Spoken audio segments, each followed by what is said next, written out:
Vamos a hablar con Jorge Mola, quien es el secretario gremial de ATECA, en relación a esto que propone el gobernador, entre otras cosas, de alumnos y docentes, ir a la escuela más cercana a su domicilio. Le vamos a preguntar a Jorge cómo fue la reunión con los gremios y cuál fue la participación del ministro. Estamos con Jorge Molas, quien es secretario gremial de ATECA, pero además ahora es candidato a secretario general por la lista azul. Ya vamos a hablar un poco de todos estos temas que tienen que ver con la actualidad de la provincia de Catamarca. Jorge, ¿cómo está? Buenas tardes. Muy buenas tardes, gracias por la invitación. Un gusto. Bueno, me gustaría conocer la opinión como dirigente gremial, como docente, de estas propuestas que ha lanzado el gobernador y que tanta controversia han causado, ¿no? Son varios los temas. Primero, quieren que los docentes tengan un solo trabajo, ¿no? Es lo que se visualiza como... porque va a tener que él dar un poco más de detalles sobre cuál es la idea que tiene. Y además, que los chicos vayan a la escuela que está cerquita ahí de su casa. No sé cuáles serán los objetivos, pero ¿cuál es la postura de ustedes? Bueno, en primer lugar, creo que el gobernador no tiene ningún derecho ni está en condiciones de imponer al papá que envía a su hijo a tal o cual escuela. Cada padre elige donde cree que su hijo va a tener una educación, una mejor educación y, claro, y generalmente se elige por esa cuestión, ¿no? Más allá de algunas comodidades que pueden tener. Por otro lado, con respecto a que tenga un solo trabajo, nosotros venimos conversando hace mucho, porque lo ideal es que el docente tenga a lo sumo no más de 25 horas, que tenga un muy buen sueldo, y que trabaje en un solo establecimiento. Eso sería lo ideal. Claro. Y si a eso le sumamos 25 años de servicio sin límite de edad para la jubilación, estaríamos en una situación ideal para el docente. ¿Por qué? Porque el docente al trabajar solamente esas 25 horas podría dedicar y podría rendir mejor en la escuela donde se estaría desempeñando. Claro. Y al formar parte de un solo establecimiento, tendría mucho lo que tiene que ver con el sentido de pertenencia con el establecimiento. El docente ha perdido la posibilidad de rendir como puede y el sentido de pertenencia porque tiene que ir deambulando de una escuela a otra para ir sumando horas, claro, y poder tener un salario digno. Con el riesgo que a veces eso implica, ¿no? Porque se va en un vehículo, va fuerte para llegar a horario. Y desgraciadamente tenemos muchos casos, sobre todo en el interior de la provincia, de docentes que han fallecido en accidentes automovilísticos por trasladarse de un lugar a otro y como tienen poco tiempo en vehículos y ir a una velocidad que no corresponde, entonces hemos tenido docentes que han fallecido por esa causa. Entonces, todo eso debe contemplar el gobernador. Pero desgraciadamente, y de acuerdo con las declaraciones de antes de ayer y de la reunión, se ve que desconoce del tema. ¿Cuál es la impresión que tuvieron ustedes hoy cuando estuvieron reunidos con el gobernador? ¿Que él tiene un acabado conocimiento de esta situación? Bueno, en primer lugar, es una cosa también que llama la atención. Yo no estuve participando de la reunión. ¿Por qué?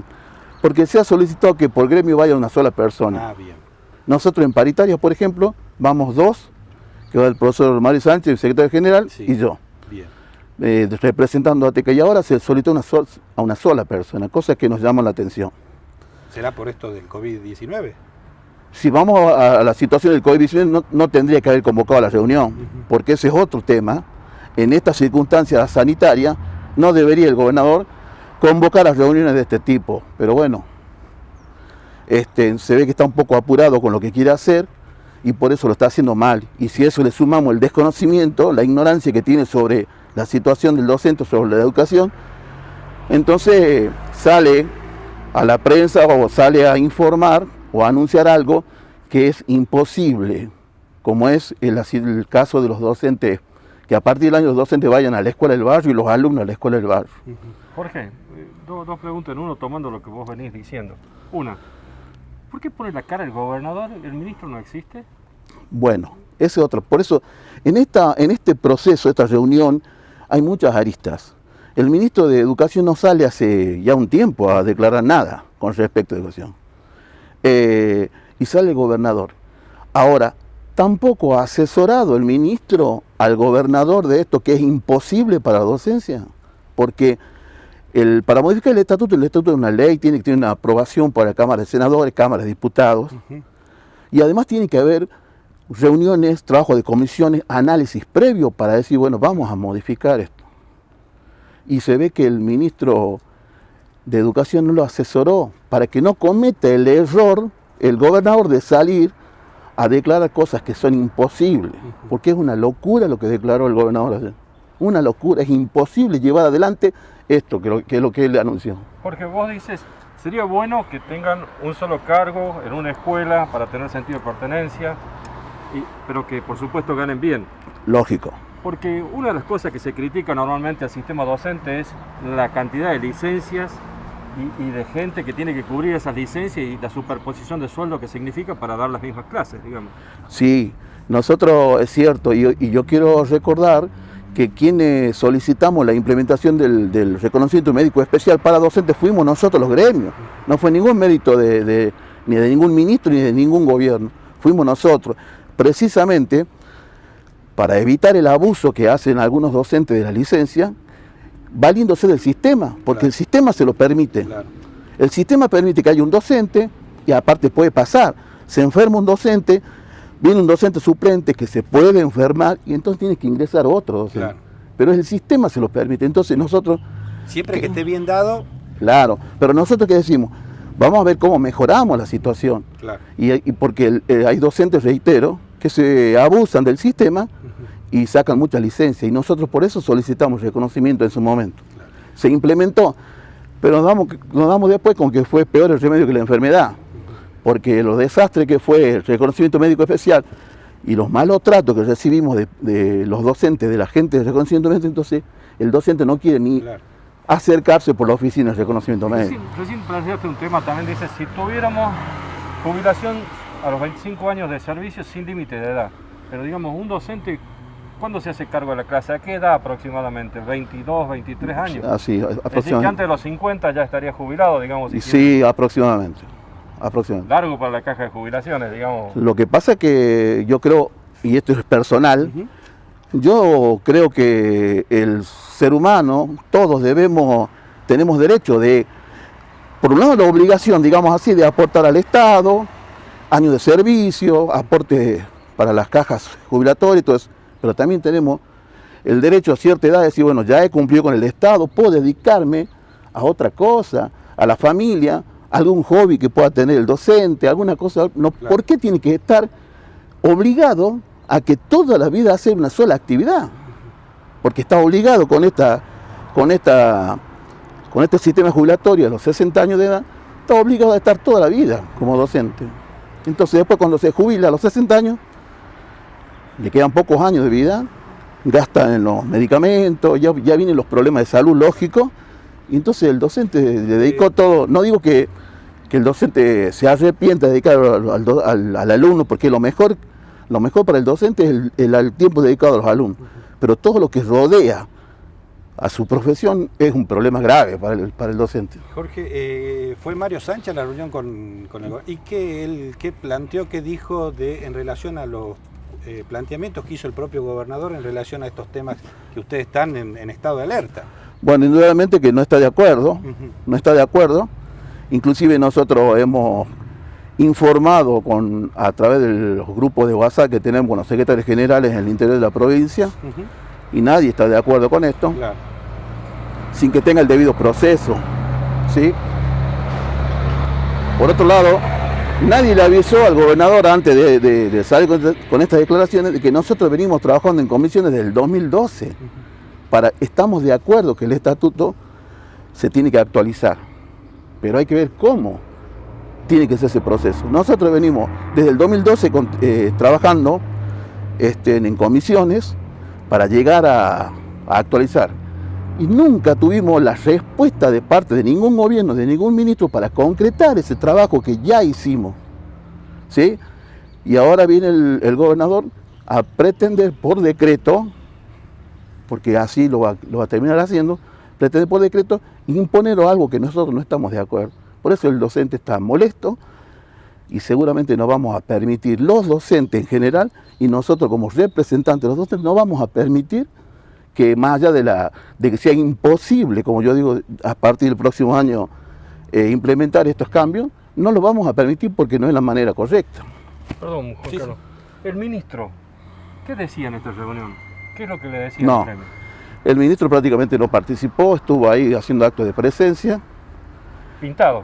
Pintado, desgraciadamente, y el ministro, yo lo conozco, es un hombre que es docente, conoce la problemática y sobre todo conoce la problemática del interior. Porque, por ejemplo, el gobernador dice, el chico tiene que ir a la escuela del barrio, y en el interior hay chicos que van a la escuela que quedan a 10, 15 kilómetros de su casa. Claro. Y él habla, porque lo planteó el tema a raíz de que quieren ahorrar 27 millones que según él se paga en gastos de transporte del alumno. Pero repito, hay docentes y hay alumnos en el interior que se trasladan 4, 10, 15 kilómetros, no le queda otra. Claro. ¿Qué le va a hacer una escuela a la paz de la casa para que ese chico... Eso sale más caro que los 27 Lógico, millones que quiere ahorrar. por eso decimos que es imposible, es una locura. Candidato a secretario general de ATECA, lista azul para las próximas elecciones. Así es. ¿Quiénes te acompañan? ¿Por qué has tomado esta decisión? Porque has venido siendo secretario adjunto, ahora secretario gremial. Sí, básicamente creo yo que tengo, y con toda humildad, trayectoria en el gremio. He venido participando desde el 2012 en las comisiones, he venido participando en las reuniones paritarias, he sido secretario de adjunto en la primera gestión de Mario Sánchez, ahora estoy como gremial. Creo que es mi oportunidad, mi momento, porque hay algo que yo valoro mucho en todos los órdenes de la vida, que es la experiencia. Y yo tengo cerca de 20 años de experiencia en el gremio. Y yo creo que llegó mi momento de decir, bueno, estar al frente, estar en la conducción, porque aparte tengo muchas ganas de trabajar, tengo muchas ideas que comparto con muchos docentes de Capital y del interior para plasmar, para mejorar la situación del gremio como institución y también en muchos aspectos, un enfoque distinto a lo que tiene que ser la lucha gremial en paritarias con los representantes del gobierno. Así que reitero que es mi momento. Muchos docentes, gracias a Dios, lo entienden así, me están apoyando, estamos trabajando y esto se va a ver reflejado en cuanto podamos, ¿no es cierto?, llevar adelante las elecciones. ¿Cuándo calculas que van a ser la elección y cuántas listas más habría? Hasta antes de la cuarentena había dos, que es la del oficialismo, la lista celeste y blanca, y la nuestra, la lista azul. Creo que no se había incorporado más. ¿Y cuándo se va a hacer? Cuando pase la cuarentena, Claro. pueda trabajar de nuevo la Junta Electoral, convocará a nosotros los representantes y fijaremos fecha o nos dirán la fecha de cuándo va a ser. ¿Por qué no sos el candidato de la lista oficialista? ¿Hubo ahí algún quiebre, algunas ideas encontradas? Indudablemente que hay cosas que yo no comparto, por eso hago un paso al costado, pero básicamente cuando yo hablé con la dirigencia, con Mario Sánchez específicamente y otros integrantes de la lista de la mesa provincial, no estuvieron de acuerdo, les parecía que no, que querían otro perfil para candidato y está en todo su derecho. Cada uno piensa... ¿Va a la reelección? No, Mario Sánchez no va a la reelección porque él no puede, por estatuto. 2 periodos. Ya el segundo periodo, ya no puede ir como secretario general. Por eso yo decía que es mi momento, Claro, después de tantos años de trabajo y los cargos que vengo ocupando, aspiro a esa secretaría general con muchas ganas de trabajar en beneficio de los docentes, en beneficio de la profesión y defendiendo como siempre los derechos de los docentes de la provincia, ¿no? ¿Cuántos docentes pueden votar en esa elección ahí en ATECA? Y aproximadamente son como 4.500, 5.000 docentes que van a estar en condiciones de votar. ¿Y secretarios generales que se van a elegir en cada...? 12 en cada seccional, nosotros tenemos 12 seccionales distribuidas en toda la provincia y en cada una se vota la mesa ejecutiva, ¿no? Secretario general con el resto de los miembros de la mesa. Jorge, muchísimas gracias, que tenga muy buenas tardes. Muchas gracias, Jorge. No, Muy gracias. amable. Gracias a ustedes, gracias a ustedes por la invitación y bueno, espero que no sea la última vez que tenga la posibilidad de conversar, vamos a porque me interesa, obviamente que me interesa, y me interesa también que el docente conozca la situación realmente, pero aparte del docente, que la comunidad en general y los padres, los alumnos conozcan, porque el docente entiende lo que yo hablo, pero los papás a veces no entienden mucho. Entonces a mí me interesa llegar no solo al docente, sino también a los padres, para que sepan inclusive quiénes quieren cuando hay conflicto, cuál es la posición del gobierno, por qué el gobierno asume una posición y cuál es la posición nuestra cuando defendemos los derechos del docente. Entonces eso me interesa mucho que quede claro el mensaje. Bien. Y por eso le agradezco nuevamente y espero volver a estar con ustedes.